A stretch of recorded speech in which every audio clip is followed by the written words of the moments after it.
California apartment demand fell, and see how a temporary rate buy down can help you become a homeowner.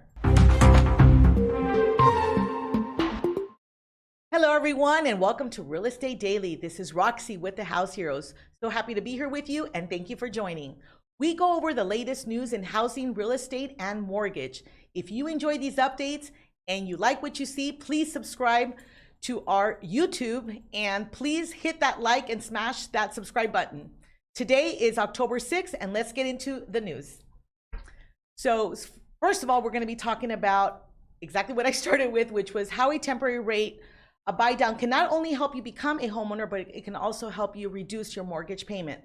Not too long ago, I would say about a year and a half ago, the language was way different a year and a half ago with the housing market. You would hear things like, waive the appraisal, waive the inspection, waive the loan. These are all contingencies that are part of our contract. It was all just part of waive. It's very contradictory and very opposed as to what we see today. Why was that happening? Well, to this day, we seriously don't know what the formula was, but the pandemic definitely just skyrocketed the market. It was definitely a seller's market. A seller can pretty much get anything they wanted. In today's market, everything is different.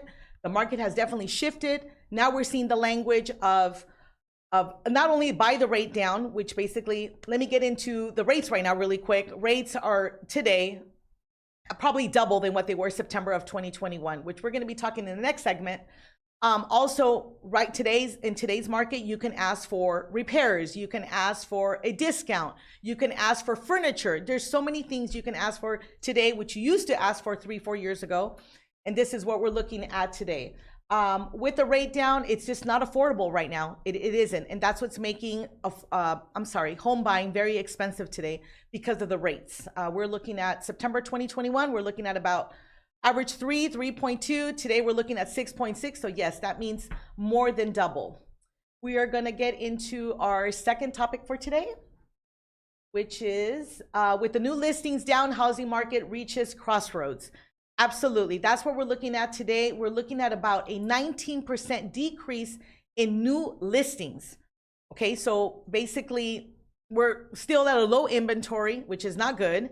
But again, the rates are affecting this. We're looking at a 51% increase in listing removals, which is not good. That means that normally a realtor would sign a contract for about 4 to 6 months. No problem, that home will be sold. So in order for this to be happening, it just goes to show you how much these listings are sitting there. They're becoming stale. And it's not they're not priced right, but again, the rates are definitely affecting the new buyers today. And now we have also an 83% increase compared to September of 2021. And when I mean increase, I mean increase in the price drop in these homes. So that has definitely shifted our market, but that's not to say it's not a great time to buy. I was just reading 2 days ago that October is a great month to buy. And why is it a great month to buy? Because we're hitting almost holiday season.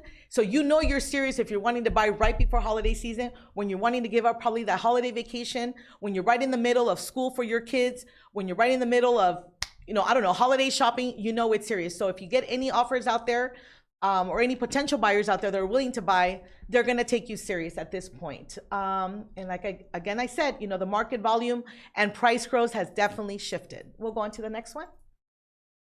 Apartment demand unexpectedly fell during its busiest season, according to a new report. So normally during our third quarter, which is now October, normally it's the busiest, normally it's the highest, normally it's the highest peak and demand for apartments. But today we're looking at it's actually gradually slowed down. It's actually slowed down. And the reason for this is probably because there are no rentals out there. So we do see what I learned earlier, generational moving in, meaning you're moving in with probably your parents, your grandparents, some type of close loved one, and it's all to save money. So this way, it doesn't really feel like or look like there's a demand out there for apartments. And it's not even about that. I think the numbers show it, but it's just, there is no inventory out there for apartments. So this is why I always say, if you're gonna be struggling to be looking for an apartment versus to be buying a home, if you think it's that much harder, focus, spend your time, energy, and effort in applying for a home versus renting. It's going to give you so much more benefits. But that is today, the statistics is that it has slowed down, and it's opposed to, as normally the third quarter is the busiest season to find a rental property. We're ready for the next one.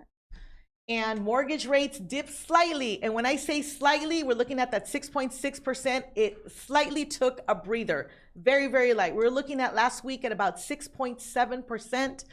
Today we're looking at a 6.66. Yes, it's a little breather. It's a little, decline, but we're still at an all-time high. It really is. I'm sorry. I wouldn't say all-time high. I'm talking about in the last 5 years.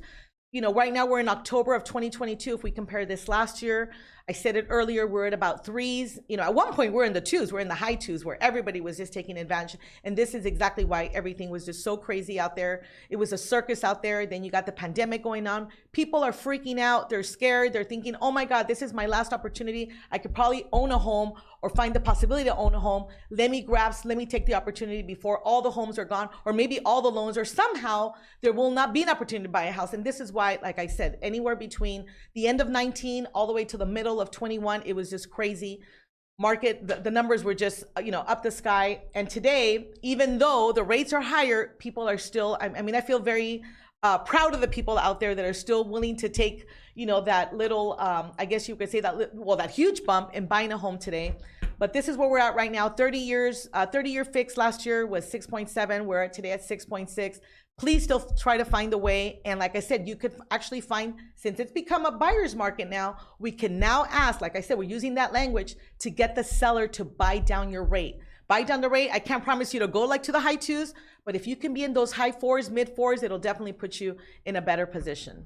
And next one. And then we're going to go over the indices today, the market indices. Today, we are at a 30-year conforming at 6.651. 15-year conforming, we're at 5.9. 30-year jumbo is 6.3. We normally see a little higher rate on jumbo. Right now, we're seeing a 6.3, and which is, an increase at 0.17. And then we have a 30-year FHA at 6.4. So as you could see across the board, we are looking at sixes, a high 5.9, which is basically, if you round it off, it is to a 6%. There are still rumors out there. We're probably heading to a 7%, just like gas prices, right? We're at about 6, medium 6. We're hitting $7. It is what it is. And that's where we're at today. Something we can't control, but we can definitely try to continue to be motivated, continue to be educated and push so we can buy that home for those of you that do not own a home. Well, if you like our content, please hit that like button. That's it for today. Have a wonderful day.